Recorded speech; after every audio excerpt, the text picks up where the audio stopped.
¿Cómo están ustedes? Yo les dije que estábamos en modo elecciones y sin duda alguna, si hay un candidato que es raro, es como hace un tiempo fue Jorge Arancibia, candidato a senador, pero él no tuvo competencia. Hoy hay un marino que tiene competencia, que quiere ser senador y lo quiero llevar a que usted lo conozca en su casa. Él es marino, hijo marino, y llegó a un buen grado en la Armada, hoy es candidato a senador. Kenneth Pugh, ¿cómo está usted? Muy bien, Rodrigo. ¿Cómo Realmente... quiere que le diga? Kenneth, almirante, candidato, ¿cómo se siente mejor? Como me has dicho todas las veces que he estado acá en estos programas, pero no es primera vez que nos vemos. Así que no, Kenneth, por favor. Yo quiero partir por un tema, Kenneth, que sin duda alguna tú debes tener una opinión. A propósito de lo que pasó en Cataluña, le empezaron a dar como hombo en fiesta un micrófono al petero Edmond, ya familia que son una de las familias más ricas y más poderosas de la isla, que es el alcalde, una gran persona. Pero la gente no sabe, yo tengo buena memoria, de que en Isla de Pascua, cuando fue el plebiscito del sí o el no, votó el 80% por el sí. Son gobiernistas, después votó el 80% por Elwin y así sucesivamente. Pero después de esto hoy día aparecen segregacionistas o con una posición distinta. ¿Cuál es la visión que tiene usted como candidato si llegara a representar y además como naval? Por supuesto. Porque quizá uno de los problemas tiene que partir por allí. Bueno, para entender eso, uno tenemos que entender el síndrome de Cataluña. Es decir, el síndrome ha generado de que mucha gente quiere ocuparlo como un ejemplo de reivindicación. Y está muy bien para aquellos que tienen demandas reales. La gente en Isla de Pascua, hay que entender que Isla de Pascua está en el medio del Pacífico. O sea, no hay lugar más aislado del mundo que Isla de Pascua. Ellos en su cultura se definen el ombligo del mundo. Sí, Tepito, Tenua. Curiosamente, las grandes civilizaciones se consideran ombligo. Cusco significa también ombligo. O sea, ombligo en Cusco, ombligo aquí en medio del Pacífico. Y hay que respetarlo, es una civilización, una cultura milenaria que tiene una historia maravillosa y que estuvieron a punto de extinguirse. Y eso es lo primero que tenemos que colocar en contexto.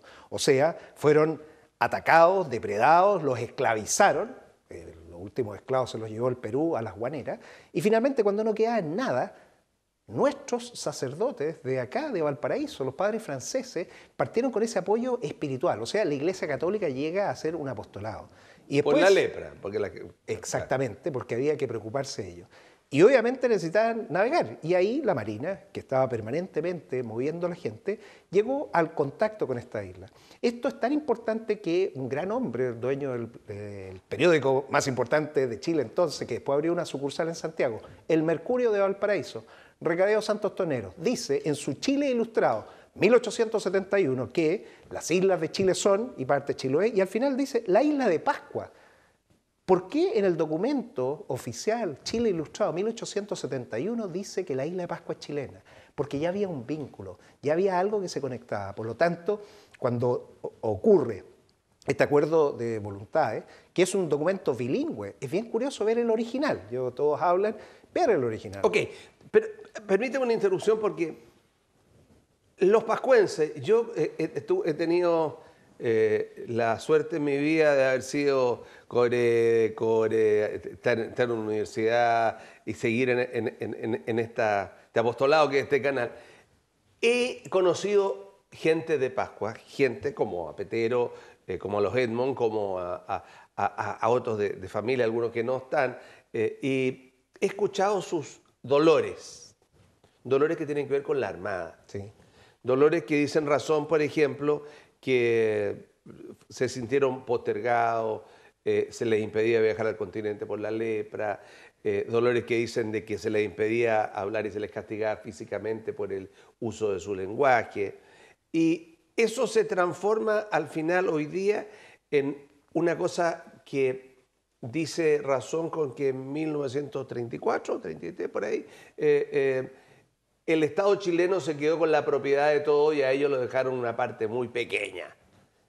Quiero que ataquemos ese punto. Perfecto. Bueno, ¿qué es lo que ocurre? En la práctica, yo entiendo lo que ellos están sufriendo. Ellos no son pascuenses. Pareciera que el viejito Pascua vino a nacer en la isla de Pascua. No, ellos son Rapa Nui. Y el Rapa Nui merece el respeto. Ellos son gente de mar, que viven del mar, y por eso lo conocen y lo conocen muy Y bien. sus fiestas son eso, claro. Y su fiesta es dirigirse y ojalá elegir al líder que es capaz de lanzarse al mar, nadar y llegar. O sea, están conectados en medio del Pacífico con una historia marítima maravillosa. ¿Dónde está? Nosotros no lo entendemos. No entendemos el valor que tiene, no entendemos lo que significa que ellos sean una civilización que cumple todos los requisitos. O sea, es como esta gente logró hacer esto. Lo más valioso de ellos no son las piedras monumentales, los moai, son ellos mismos. Ellos que perdieron hasta su escritura, las tablillas parlantes que al final, bueno, hay que interpretarlas, tratar de buscar una forma. Por lo tanto, aquí lo primero que hay que hacer es respetar esa cultura y esa identidad.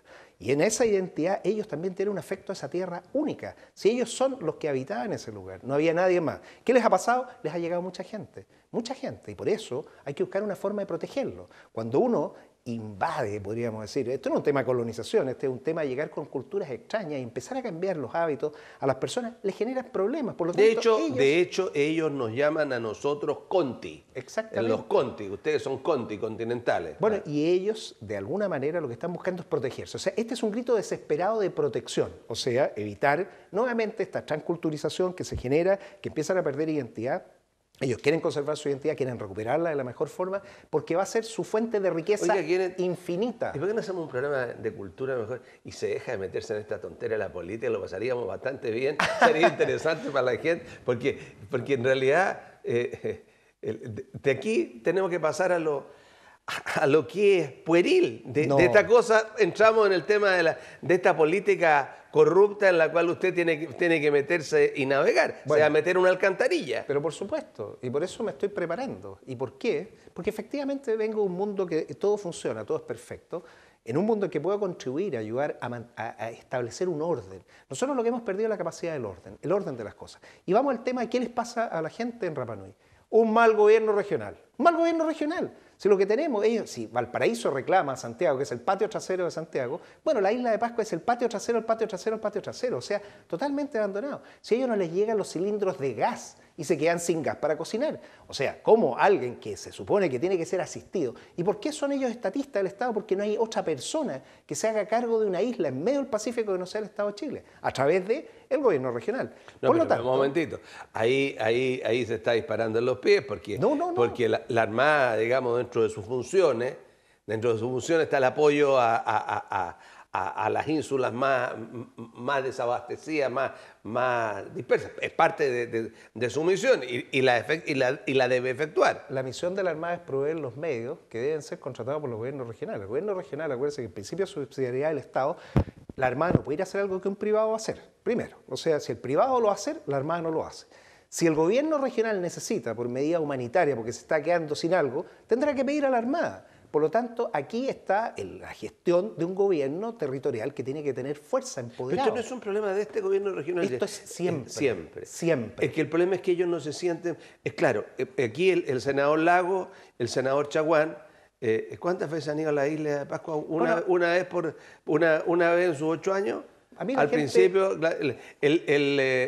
yo creo que al que más yo vi alguna vez, que eran dos que son candidatos ahora, que a uno le voy a contar una historia. A uno, porque ellos le ponen nombre, le pusieron Snoopy. Es el perrito de Charlie Brown. Hoy día candidato René Lues, que era secretario del CORE, que iba mucho. Y el otro que iba mucho, que es candidato a diputado, y el otro que iba mucho era Jorge Castro. Claro. Y tenían amistades, qué sé yo, en esa época se eran casados, no amores, quizás amistades fraternas, asados, eran parte de... Pero del resto de todos los parlamentarios o autoridades, que tengo harta memoria en los últimos 40 años, no veo. El problema es que el Estado no les da, no tienen un estatus real ni de recursos, pero los tienen parte del Estado. ¿Y sabe por qué? Porque no hay votos.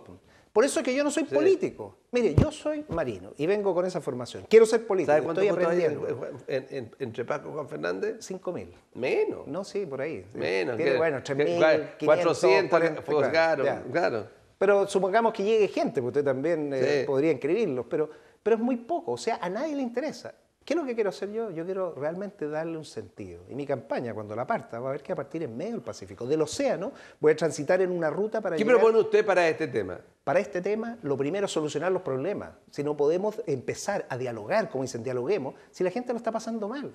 Y lo está pasando mal porque las cosas no le funcionan. Los problemas que tienen de infraestructura hospitalaria, los problemas que tienen con abastecimiento, el problema de la basura, sacarle la basura que se le empieza a juntar. O sea, cosas simples y sencillas que aquí en el continente funcionan. Ellos son chilenos y lo tienen que exigir que lo mismo que un chileno tiene en el continente le ocurra en la isla. Así de simple. Al costo, bueno, del Estado de Chile, que tiene que garantizar que es parte del territorio. El Estado chileno en su oportunidad tenía una cosa que venía más bien de una época estatista, pero que funcionaba, que era que SACIR tenía unos almacenes que trataban de regular los precios, porque en Juan Fernández y en Isla Pascua todo es carísimo. Es decir, usted se va a tomar una Coca-Cola, le cuesta 1.500 pesos, la comprada del envase allá le cuesta 3 o 4 lucas. Le va a comprar una botella de pisco, el malvado, para hacer un pisco sour, el malvado. Aquí le cuesta 3, 5 mil pesos, ya le cuesta 15 o 20. Ese es el problema. Bueno, y una lechuga, ¿para qué decir? Ahí es donde tenemos que solucionar eso. Si queremos que la gente haga patria en los territorios aislados, no solo en las islas, en las zonas extremas, tenemos que buscar la forma de lograrlo, de que todos se sientan que están equiparados. Mire, en justicia... ¿Con subsidio del Estado? Hay que buscarlos. ¿Por qué? Porque es muy poca gente. Volvemos nuevamente. Son pocos votos. Obviamente no van a tener lo que necesitan. Pero es una posición insular que no solo tiene un valor estratégico, el valor cultural, y más importante, decir de que en Chile todos los chilenos son iguales. Ok. Usted la tiene difícil, es decir, así como hay libros no sé, porque me gustan los bestsellers, hay algunos como los libros de Wilbur Smith, que Voraz como el mar, o libros o series, digamos, de la dificultad que enfrentan los marinos con mala mar. Usted casi tiene la tormenta perfecta en contra. Porque fíjese, a ver, ¿cuál sería la tormenta perfecta. En la lista contraria a usted está Ávila, Allende, Walker, Lagos Weber y Núñez, ya que son políticos con nombre, etc. En su propio sector está Desde Arriba, que se hizo un nombre atacando a Luxich, la Lili Pérez, que aparte que ella ha hecho ver su diferencia de religión y que es judía y que defiende el género femenino, se ha abierto una serie de cosas, ha sido una senadora muy fuerte. Y en su propia lista está Andrea Molina y Chaguán, sin contar que voy a decir también que está Sariego, porque si no se enoja, porque no puedo contar, claro, se enoja, yo también existo. Bueno, la tiene difícil, ¿o no? No es una tormenta perfecta. Es que, ¿sabe? Para todos es difícil. Yo creo que cuando los incumbentes diseñaron este sistema para quedarse adentro, porque la verdad es que es difícil, en 60 días que a uno le sueltan la mordaza y ni siquiera llegan los dineros, nadie en el CERVEL todavía tiene sus cuentas en el Banco del Estado cargadas, alguien puede hacer algo, o sea, eso lo dejamos para después. Me gustaste, ¿quién es? Porque eso es el tema central. De ese es el tema, de eso es lo que tenemos que el tema discutir. central es que los parlamentarios se hacen las leyes para reproducirse ellos. Pero ¿qué es lo que no tomaron en cuenta? Que se iba a producir algo distinto, que iba a aparecer un frente amplio, que se iba a separar la democracia cristiana y que ahora en un sector hay 3 grandes grupos que compiten y que van a sacar votos. Y en el otro lado, podríamos decir, hay 2. ¿O estarías pensando en el independiente, en la independiente que sea 3 y 3, lo cual las matemáticas ya no empiezan a dar. Y no empiezan a dar, ¿por qué? Porque las personas, cuando se levanten a votar, se van a levantar a votar por un presidente. No se van a votar, no, se levantan por un senador o un diputado. Y después de marcar ese presidente, van a buscar a la persona que mejor los interprete, abajo. Y ahí va a depender del pacto donde se encuentra esa persona, el pacto que se lleve la mayor cantidad de votos. Y aquí las matemáticas, porque nuestro sistema ahora es europeo, y eso es una maravilla. ¿Pero usted cree, objetivamente, de que van a estar interrelacionadas? Por ejemplo, claro, hoy día la gente, no estoy diciendo ni interpretando nada, los números dicen que Piñera al menos va a sacar el 40 y algo, o 40 y mucho, digamos, en la primera vuelta.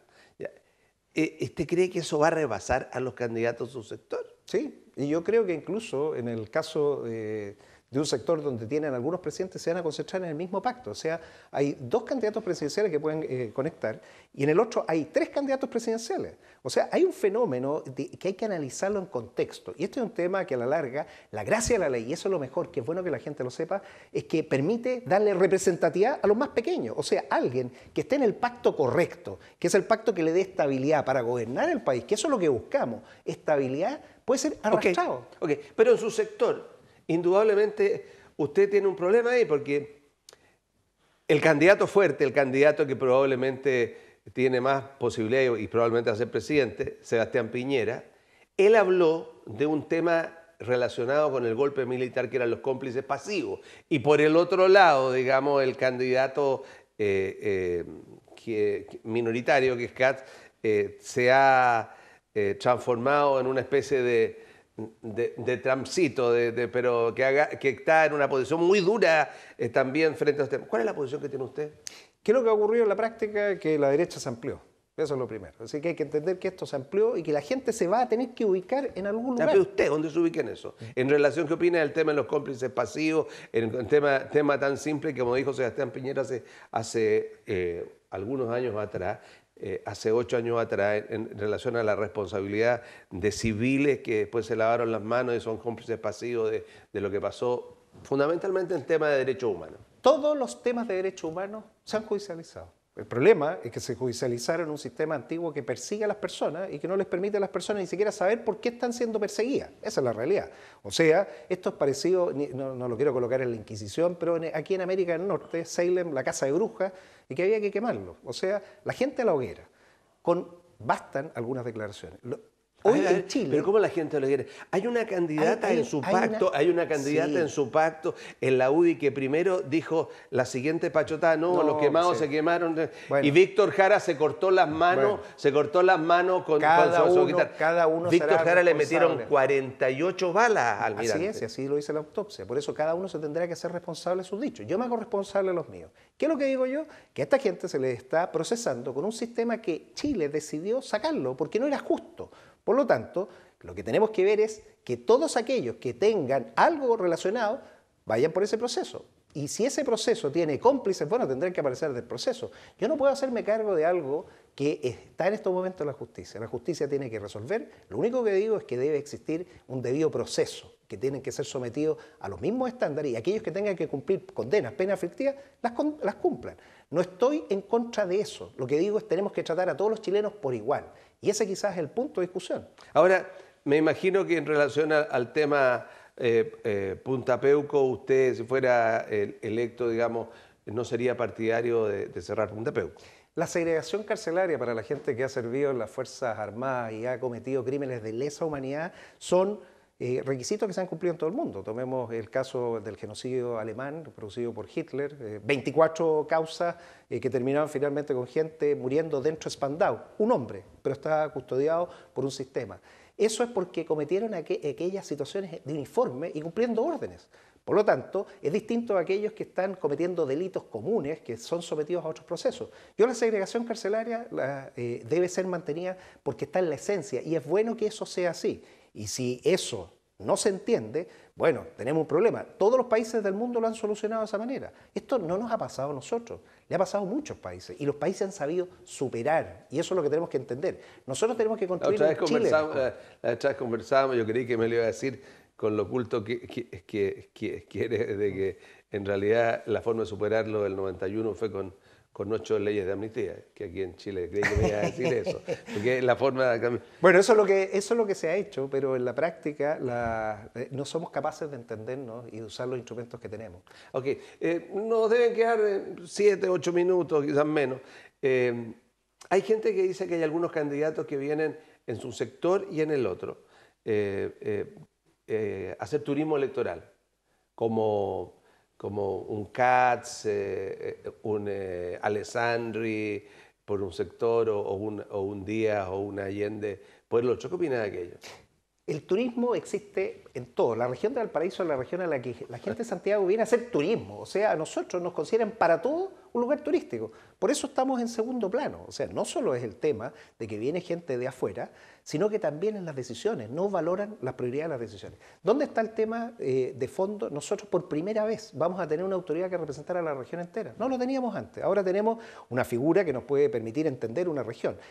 ¿Qué es lo que yo digo? Que la gente ojalá venga de las regiones, no que haya nacido, que esté trabajando, que ojalá tenga sus familias y que decida que sus hijos sigan en la región. Ese es el arraigo, ese es el cariño. Cuando uno no está dispuesto a eso, bueno, ¿cómo lo vamos a representar? Hubo una época en que a lo mejor usted era chico y probablemente su papá lo llevó a un médico de la Armada que era senador comunista, digamos, de la región.